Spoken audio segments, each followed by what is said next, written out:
आप सभी का बहुत बहुत स्वागत है मेरी इस YouTube चैनल में। भारत के इतिहास से संबंधित कुछ महत्वपूर्ण प्रश्नों पर रोज हम डिस्कशन करते हैं, जो कि UGC net, JRF, set, TGT, PGT, UPSC या फिर सीजी सेट जैसी परीक्षाओं के लिए काफ़ी इंपॉर्टेंट हो सकता है। अगर आप इनमें से किसी भी परीक्षा की तैयारी कर रहे हैं तो ये वीडियो श्रृंखला आपके लिए काफ़ी इंपॉर्टेंट हो सकता है। बाकी जो वनडे एग्जाम की तैयारी कर रहा है वो इस वीडियो को ना देखें तो ज़्यादा बेहतर होगा, क्योंकि इसमें हम हिस्ट्री के जो क्वेश्चन देखते हैं काफ़ी डिटेल होता है। शुरू करते हैं। पहला क्वेश्चन दिया है, किसने असहयोग आंदोलन को समर्थन नहीं दिया था? तो देखिएगा, असहयोग आंदोलन जो कि महात्मा गांधी जी द्वारा वर्ष 1920 में आरंभ किया गया था अंग्रेजों के विरुद्ध, तो इसको जो है देश भर के तमाम छोटे बड़े नेताओं ने, देश भर की जनता ने इसको समर्थन दिया। लेकिन हमारे देश के कुछ ऐसे भी नेता थे जो गांधी जी के तरीके से समर्थन नहीं कर रहे थे। मतलब जो गांधी जी का जो तरीका था उसको वो लोग जो है पसंद नहीं कर रहे थे कि इससे भला क्या हो सकता है। तो कौन कौन थे वो आपको बताना है। जैसे यहाँ नाम दिया हुआ है तो देखिएगा, मोहम्मद अली जिन्ना, ये भी जो है गांधी जी के पक्ष में नहीं थे, इनके इस तरीके से समर्थन नहीं थे। सुरेंद्रनाथ बैनर्जी उदारवादी नेता थे, ये भी जो है गांधी जी के पक्ष में नहीं थे। एनी बेसेंट जो बाल गंगाधर तिलक जी के साथ होम रूल आंदोलन चलाया था ना, तो ये भी गांधी जी का समर्थन नहीं कर रही थी। मदन मोहन मालवीय, ये भी एक उदारवादी नेता थे, तो इन्होंने भी गांधी जी का समर्थन नहीं किया था। उसके बाद देखिएगा, अगला दिया है बंगाल के कुछ क्रांतिकारी संगठन। तो देखिएगा, इस समय में ना जो क्रांतिकारी संगठन के लोग थे भारत में जो भी सक्रिय थे, उनमें से अधिकतर क्रांतिकारी संगठनों ने महात्मा गांधी जी के इस आंदोलन को अपना समर्थन दिया था। तो यहां पर बंगाल के कुछ क्रांतिकारी संगठन, तो भाई इन्होंने समर्थन दिया था, जबकि यहां बोल रहा है किन्होंने नहीं दिया था। तो इन लोगों ने नहीं दिया था, इन्होंने दिया था। काफी सारे जो क्रांतिकारी संगठन थे ना, उन्होंने समर्थन किया ही था महात्मा गांधी जी के इस आंदोलन का, क्योंकि देखो जो क्रांतिकारी थे उनको भाई जैसा भी हो आजादी मिलना चाहिए। तो ये नाम आप लोगों को याद रखना है कि इन्होंने जो है महात्मा गांधी जी को असहयोग आंदोलन में समर्थन नहीं दिया। सुरेंद्रनाथ बैनर्जी के नेतृत्व में इसी समय अखिल भारतीय उदारवादी संघ का भी गठन किया गया था। ये चीज भी ध्यान रखेंगे, सुरेंद्रनाथ बैनर्जी के नेतृत्व में। सुरेंद्रनाथ बैनर्जी इन्होंने ना वर्ष 1905 में स्वदेशी आंदोलन के टाइम पर नेतृत्व किया था। ये भी आप ध्यान में रखेंगे, कुछ भी पूछा जा सकता है। तो आपका उत्तर क्या होगा? 1 2 3 4। तो ये आपका उत्तर हो जाएगा अ। अगले क्वेश्चन की ओर हम लोग चलते हैं। तो अगला क्वेश्चन दिया है, निम्न में से किस एक स्थान से अशोक के स्तंभ लेख प्राप्त नहीं हुआ है? तो अशोक का जो स्तंभ लेख है कहां से नहीं मिला है? तो देखो, अशोक के ना 7 वृहद स्तंभ लेख मिले हैं और कुछ लघु स्तंभ लेख मिले हैं। लौरियानंदगढ़ की अगर हम लोग बात करें तो ये बिहार के चंपारण क्षेत्र में है, तो यहां से जो है ना अशोक का स्तंभ लेख मिला है। रामपुरवा, ये भी बिहार के चंपारण में ही है। तो दोनों जो है ना, चंपारण जहां पर गांधी जी ने वो आंदोलन किया था ना, कौन सा था? चंपारण सत्याग्रह, तो वहीं पर। तो ये बिहार में है चंपारण। तो लौरियानंदगढ़, रामपुरवा दोनों ही जो है बिहार के चंपारण में है, और इन दोनों स्थलों से अशोक का स्तंभ लेख प्राप्त हुआ है। उसके बाद हम लोग बात करेंगे, अगला जो दिया है प्रयाग। तो देखिएगा, प्रयाग ये ना पहले कौशाम्बी में था, जो बाद में प्रयाग स्थापित किया गया। तो ये भी एक स्तंभ लेख है। रूपनाथ की बात करें तो यहां से लघु शिलालेख प्राप्त हुआ है।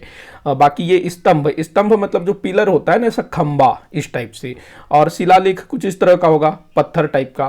तो रूपनाथ जो जबलपुर का पुराना नाम भी है, तो यहां से लघु शिलालेख मिला है, न कि स्तंभ लेख। तो ध्यान रखना आप।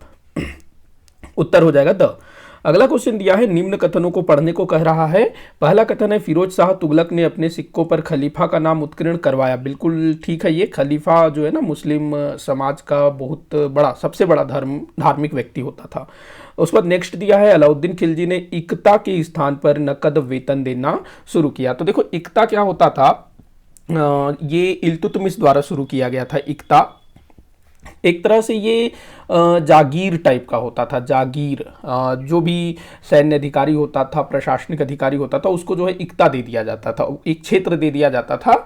तो जो अलाउद्दीन खिलजी था उसने जो है इसको समाप्त कर दिया और इसके स्थान पर नकद वेतन देना शुरू किया अलाउद्दीन खिलजी ने। ठीक है, ये अगला दिया है, सिकंदर लोदी ने अलाउद्दीन खिलजी के हुलिया शब्द के स्थान पर चेहरा शब्द का प्रयोग किया। हुलिया चेहरा क्या है, तो इसको पहले मैं बताता हूं। देखो, जो अलाउद्दीन खिलजी था जिसने सैनिकों को नकद वेतन देना शुरू किया, और अलाउद्दीन खिलजी के पास एक बहुत बड़ी सेना थी, क्योंकि अलाउद्दीन खिलजी जो है लगभग पूरे भारत को जीतना चाहता था और वह जीत भी गया था। तो अलाउद्दीन खिलजी के पास बहुत बड़ी सेना थी, तो उस सेना को जब भर्ती किया जाता था ना, तो उनका पूरा बायोडाटा लिखा जाता था, उनका हुलिया लिखा जाता था। बोला जाता है ना, अगर आप कभी गए होंगे पुलिस वगैरह के भर्ती में, तो उसमें पूरा जो है शरीर की नाप झोंक किया जाता है, नापा जाता है ना, कितनी हाइट है, कितनी मोटाई, वो सारा कुछ। तो वही चीज जो है हुलिया कहा जाता था अलाउद्दीन खिलजी के समय। लेकिन सिकंदर लोदी, जो कि लोदी वंश का शासक था, उसने जो है हुलिया शब्द के स्थान पर चेहरा शब्द का प्रयोग शुरू किया। देखो, अलाउद्दीन खिलजी ने ये जो प्रथा शुरू की थी ना, हुलिया लिखने की प्रथा, उसके बाद घोड़ों को दागने की प्रथा, मतलब जो उत्तम नस्ल के घोड़े होते थे उसमें एक विशेष प्रकार का निशान लगा दिया जाता था कि ये अच्छी नस्ल का घोड़ा है, ताकि युद्ध के समय में ना वो मरियल टाइप के घोड़े वो ना भेज दिए जाए, नहीं तो क्या होगा, युद्ध हार जाएंगे ना जो सैनिक है, उनको प्रॉब्लम होगा, वो ढंग से लड़ नहीं पाएंगे। तो अलाउद्दीन खिलजी ने ये जो दागने, घोड़ों को दागने की प्रथा, हुलिया लिखने की प्रथा को शुरू किया था ना, तो इसको बाद के शासकों ने भी जारी किया था। क्यों? क्योंकि ये अच्छी चीज थी ना, इससे प्रॉफिट हो रहा था। तो अभी भी ना काफी सारी चीजें ऐसी होती है जो अच्छी होती है, तो उसको बाद में भी यूज किया जाता है। अगर अभी के सरकारों की अगर हम लोग बात करें तो ये चीज पहले भी होता था। तो यहां पर तीनों ही कथन सही होंगे। तो आपका उत्तर हो जाएगा 1, 2, 3। ध्यान रखेंगे इस चीज को। ठीक है, 1, 2, 3। अगले क्वेश्चन को हम लोग देखते हैं। निम्न कथनों को पढ़ने को बोल रहा है। पहला दिया है, 13 मार्च 1922 को गांधी जी को गिरफ्तार किया गया। 13 मार्च 1922, ठीक है, ये असहयोग आंदोलन के बाद की घटना है। असहयोग आंदोलन जब समाप्त हो जाता है, चौरी चौरा की घटना होती है 5 फरवरी 1922 को। फिर 12 फरवरी 1922 को महात्मा गांधी जी बारदोली में एक मतलब अधिवेशन बुलाया जाता है, और वहां पर महात्मा गांधी जी जो है असहयोग आंदोलन को वापस लेने की घोषणा करते हैं 12 फरवरी 1922 को। इसके बाद एक महीने के पश्चात 13 मार्च 1922 को गांधी जी को गिरफ्तार कर लिया जाता है। तो पहला कथन बिल्कुल सही है। अगला दिया है, न्यायाधीश ब्रूमफील्ड ने गांधी जी को 6 वर्ष की सजा सुनाई। बिल्कुल सही है। गांधी जी को जो सजा सुनाने वाला जो न्यायाधीश था, ब्रूमफील्ड, ये नाम भी आप लोग ध्यान रखना, पूछा जा सकता है। तो 6 साल की सजा सुनाई जाती है गांधी जी को। 13 मार्च 1922 को इनको गिरफ्तार किया गया। अब अगला बोल रहा है कि गांधी जी 13 मार्च 1928 को होना था यहाँ पर, को जेल से रिहा हुए। तो ये कथन गलत है। देखो, गांधी जी को 6 वर्ष की सजा तो सुनाई गई थी, उनको जेल में डाल दिया गया, लेकिन गांधी जी जो है 2 साल से भी कम समय तक जेल में रहे। होता यह है कि गांधी जी की जो तबीयत है ना, वो खराब होने लगती है, तो 5 फरवरी 1924 को ही गांधी जी को रिहा कर दिया जाता है। क्योंकि अगर गांधी जी को कुछ होता तो जो भारतीय जनता है कुछ भी कर सकती थी, तो अंग्रेजों को डर था, तो गांधी जी को पहले ही रिहा कर दिया जाता है स्वास्थ्यगत कारणों से। तो यहाँ पर पहला और दूसरा सही है, तीसरा जो है गलत है। तो आपका उत्तर हो जाएगा अगले क्वेश्चन की ओर हम लोग चलते हैं। तो अगला क्वेश्चन दिया है, अटाला देवी का मंदिर कहाँ स्थित है। अटाला देवी का मंदिर काफी मतलब इंपॉर्टेंट है। ये भाई जौनपुर में है अटाला देवी का मंदिर। देखो, जौनपुर में ना मध्यकालीन भारत में मध्यकाल में सरकी वंश की स्थापना हुई थी। ये लगभग 1398 में इसकी स्थापना हुई, सरकी वंश की। 1398 में जब तैमूर लंग ने भारत पर आक्रमण किया ना, उस समय नासिरुद्दीन महमूद शाह तुगलक वंश का शासक ये रूल कर रहा था, जो कि काफ़ी कमज़ोर शासक था। तो इसी बीच फिर तैमूर लंग का आक्रमण, तो उस जो जौनपुर में ना जो सरकी थे, वो अपने आप को जो है ना स्वतंत्र घोषित कर लेते हैं कि हम स्वतंत्र सत्ता स्थापित कर ले रहे हैं। तो वहीं के जो सरकी शासक थे, उन्होंने ही अटाला देवी का निर्माण करवाया था। किस शासक ने इसका निर्माण करवाया था? तो इब्राहिम शाह। और ये जो जौनपुर था ना, ये काफ़ी फलता फूलता है, काफ़ी मतलब काफ़ी कुछ यहाँ पर होता है जौनपुर। हालांकि बाद में फिर से दिल्ली के जो सुल्तान है जौनपुर को दिल्ली सल्तनत में मिला लेते हैं। ये किसने किया था?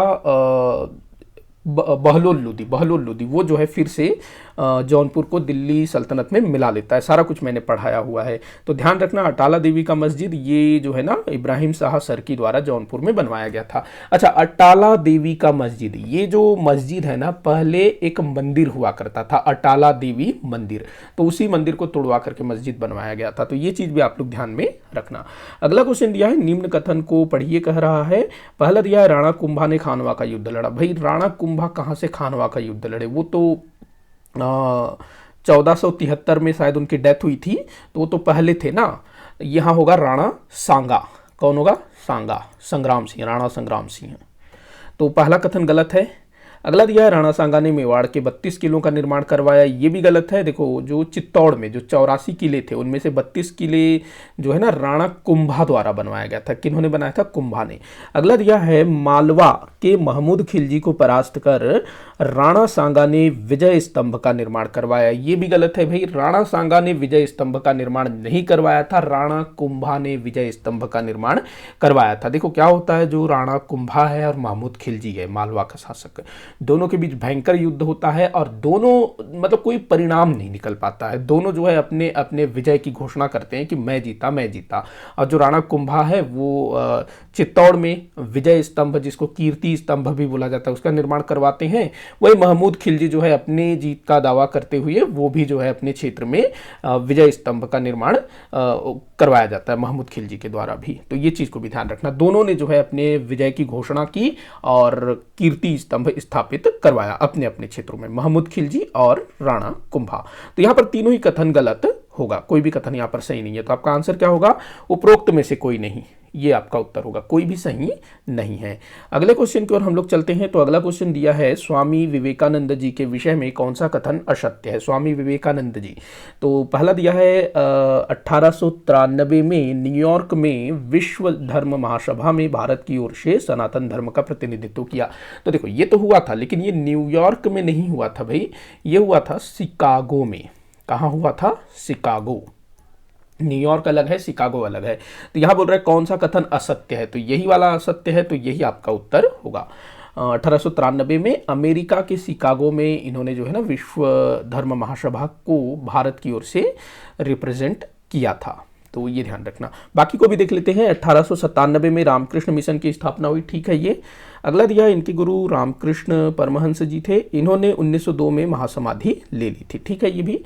4 जुलाई 1902 को इन्होंने महासमाधि धारण कर ली थी, 4 जुलाई 1902। अगर इनके जन्म की बात करें तो 12 जनवरी 1863 इनका जन्म और 4 जुलाई 1902 को इन्होंने महासमाधि ले ली। मतलब इनका काम खत्म हो चुका था तो खुद जो है ना समाधि इन्होंने ले लिया था। अगला क्वेश्चन हम लोग देखते हैं, कांग्रेस अधिवेशन के विषय में कौन सा कथन सत्य है? तो सत्य कथन को आपको पहचानना है। पहला दिया है 1905 के बनारस अधिवेशन में गोपाल कृष्ण गोखले ने स्वशासन की मांग की थी, बिल्कुल सही है। उसके बाद है 1906 के कलकत्ता अधिवेशन, यहाँ न होगा, कलकत्ता अधिवेशन में दादा भाई नौरोजी ने स्वराज्य की मांग की, ये भी सही है। अगला दिया है 1907 के सूरत अधिवेशन में कांग्रेस में फूट पड़ गया, ये भी सही है। तो यहाँ पर तीनों कथन ही सही होंगे। तो आपका उत्तर क्या बनेगा? 1, 2, 3। नेक्स्ट क्वेश्चन की ओर चलते हैं। तो अगला क्वेश्चन दिया है लखनऊ अधिवेशन के संबंध में कौन सा कथन सत्य है? तो लखनऊ अधिवेशन जो कि वर्ष 1916 में हुआ था, तो इसकी अध्यक्षता की थी अंबिका चरण मजूमदार ने, ठीक है, अंबिका चरण मजूमदार ने इसकी अध्यक्षता की थी। अगला दिया है तिलक व जिन्ना के प्रयासों से कांग्रेस में सुलह हुआ। देखो जो लखनऊ अधिवेशन था, अभी पीछे मैंने बताया कि 1907 में कांग्रेस में फूट पड़ा, तो कांग्रेस जो है 2 धड़ों में बट गया, एक उदारवादी मतलब नरम दल, दूसरा जो है गरम दल। तो 1916 में ये जो नरम दल हैं और गरम दल है दोनों फिर से एक होते हैं। ये काफ़ी मतलब इंपॉर्टेंट है, ये पूछा भी गया है कि किस अधिवेशन में गरम दल नरम दल फिर से एक हुए, तो 1916 के लखनऊ अधिवेशन में। अब यहाँ पर ये बोल रहा है कि तिलक और जिन्ना के प्रयासों से कांग्रेस में सुलह हुआ, तो यहाँ ये जो जिन्ना है इनका रूल नहीं था, यहाँ पर एनी बेसेंट, ये जो है ना एनी बेसेंट, तो बाल गंगाधर तिलक और एनी बेसेंट के प्रयासों से भारतीय राष्ट्रीय कांग्रेस में सुलह हुआ और जो नरम दल और गरम दल के लोग हैं वो फिर से एक हुए। तो ये कथन यहाँ पर आपका गलत हो जाएगा।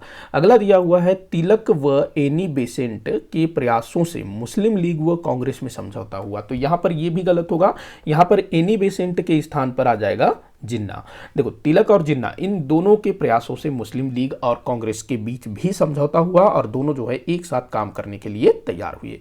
तो यहाँ पर आपका पहला वाला सही है, दूसरा तीसरा गलत है। तो कौन से सही कथन का चयन करो बोल रहा है, तो पहला वाला आपका सही है, मतलब अ जो है सही होगा एक। अगला क्वेश्चन दिया है, कुतुब मीनार से कौन संबंधित नहीं था। कुतुब मीनार जिसका निर्माण दिल्ली में करवाया गया है ना, मेहरौली में, तो इल्तुतमिश इससे संबंधित था, फिरोज शाह तुगलक भी था, सिकंदर लोदी भी था, अकबर का ऐसा कोई खास लेना देना नहीं था। देखो, कुतुब मीनार के निर्माण की अगर हम लोग बात करें तो इसके निर्माण कार्य को आरंभ किया था कुतुबुद्दीन ऐबक ने, लेकिन जल्दी ही उसकी डेथ हो जाती है। चौगान खेलते हुए वो जो है घोड़े से गिर करके मर जाता है, पोलो खेल रहा था 1210 में। तो उसके बाद जब इल्तुतमिश सुल्तान बनता है तो वो कुतुब मीनार जो कि अधूरा था उसको पूर्ण करवाता है, तो कुतुब मीनार से ये जुड़ा हुआ था। उसके बाद देखो, फिरोज शाह तुगलक और सिकंदर लोदी इन दोनों ने क्या किया कि जो कुतुब मीनार है, समय के साथ भाई कुछ डैमेज भी होगा, तो तूफान वगैरह के कारण ये डैमेज हो गया था। तो इन दोनों ने, फिरोज शाह तुगलक और सिकंदर लोदी दोनों ने अपने अपने समय में कुतुब मीनार में मरम्मत का काम करवाया था। तो ये तीनों जो है इससे जुड़े हुए थे। कुतुबुद्दीन ऐबक का नाम भी आप इसमें ऐड करिएगा। तो आंसर आपका अकबर होगा। अगला क्वेश्चन है, महाराजा रणजीत सिंह के उत्तराधिकारियों का सही कालक्रम निर्धारित कीजिए। महाराजा रणजीत सिंह जो कि पंजाब के महाराजा थे ना, पंजाब के शासक थे।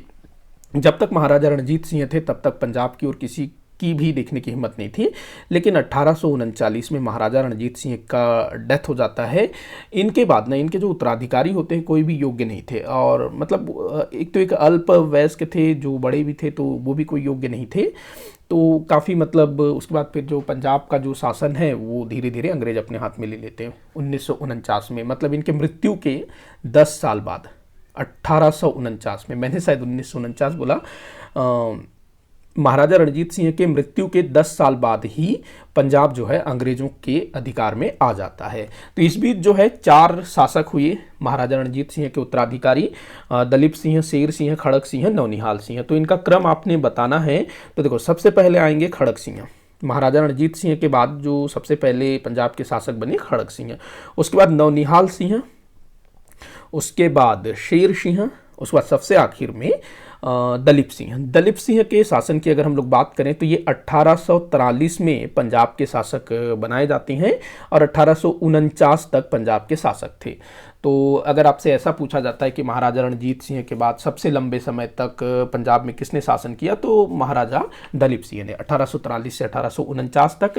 लेकिन ऐसा नहीं है कि इन्होंने कोई काफ़ी अच्छा शासन किया हो, क्योंकि भाई ये अल्प वयस्क थे, छोटे थे, 5 साल के थे, तो क्या ही करेंगे। तो जो संरक्षक वगैरह थे उन्हीं के द्वारा रूल होता था। हालांकि इस बीच जो है ना पंजाब पर अंग्रेजों का नियंत्रण कसता चला गया, और अंग्रेज और पंजाब के बीच 2 युद्ध भी हुए ना, जिसको हम लोग प्रथम आंग्ल सिख युद्ध, द्वितीय आंग्ल सिख युद्ध कहते हैं। बाद में लॉर्ड डलहौजी के समय द्वितीय आंग्ल सिख युद्ध में जो सिख थे बुरी तरह से हार गए और पंजाब जो है अंग्रेजों के अधिकार में चला गया। तो क्रम क्या बनेगा आपका, 3 4 2 1, 3 4 2 1, 3 4 2 1, ये जो है आपका उत्तर होगा। अगले क्वेश्चन की ओर हम लोग देखते हैं, ए ओ ह्यूम की जीवनी किसने लिखी। ए ओ ह्यूम भाई काफ़ी इंपॉर्टेंट है। ए ओ ह्यूम जो भारतीय राष्ट्रीय कांग्रेस है, इसकी स्थापना का श्रेय ए ओ ह्यूम को दिया जाता है। वर्ष 1885 में इनके ही द्वारा जो है कांग्रेस की स्थापना की गई थी। तो विलियम बेडरबर्न इनके द्वारा जो है ए ओ ह्यूम की जीवनी लिखी गई। ये 1912 में लिखा गया था ए ओ ह्यूम की जीवनी, और काफ़ी तारीफ की गई है इसमें ए ओ ह्यूम की। अगर हम विलियम बेडरबर्न की बात करें तो इन्होंने जो है ना 2 बार भारतीय राष्ट्रीय कांग्रेस के अधिवेशन की अध्यक्षता की थी। एक बार 1889 में बम्बई, ये भी पूछा जाता है, ध्यान रखना कि किन यूरोपियों ने भारतीय राष्ट्रीय कांग्रेस के अधिवेशन की अध्यक्षता की थी। उसके बाद 1910 में इलाहाबाद। तो विलियम बेडरबर्न इसने जो है 2 बार भारतीय राष्ट्रीय कांग्रेस के अधिवेशन की अध्यक्षता की। पहले बंबई में जो 5वां अधिवेशन था 1889, उसके बाद 1910 में इलाहाबाद अधिवेशन की अध्यक्षता की। इसके अलावा और किस यूरोपीय ने भारतीय राष्ट्रीय कांग्रेस के अधिवेशन की अध्यक्षता की थी? आप लोग मुझे नीचे कमेंट बॉक्स में बताइएगा, इंपॉर्टेंट है। तो मेरे ख्याल से ये आखिरी क्वेश्चन होना है। आज मैंने 12 ही क्वेश्चन लिया है। आप में से काफ़ी सारे बच्चों का कमेंट आ रहा है कि सर आप क्वेश्चंस की संख्या बढ़ाइए, तो मैं बिल्कुल क्वेश्चन की संख्या बढ़ाऊंगा धीरे धीरे। आजकल थोड़ा सा मैं बिजी चल रहा हूँ, तो एक वीडियो भी बना पाना थोड़ा सा दिक्कत हो रहा है। तो कोशिश रहेगी कि जल्दी ही सब कुछ जो है मतलब सॉल्व हो जाए और क्वेश्चन की संख्या बढ़े। तो वीडियो को जितना हो सके उतना शेयर करिएगा, लाइक करिएगा। जो भी डाउट हो ना नीचे कमेंट बॉक्स में बताइएगा। वीडियो को आखिर तक देखने के लिए बहुत बहुत धन्यवाद।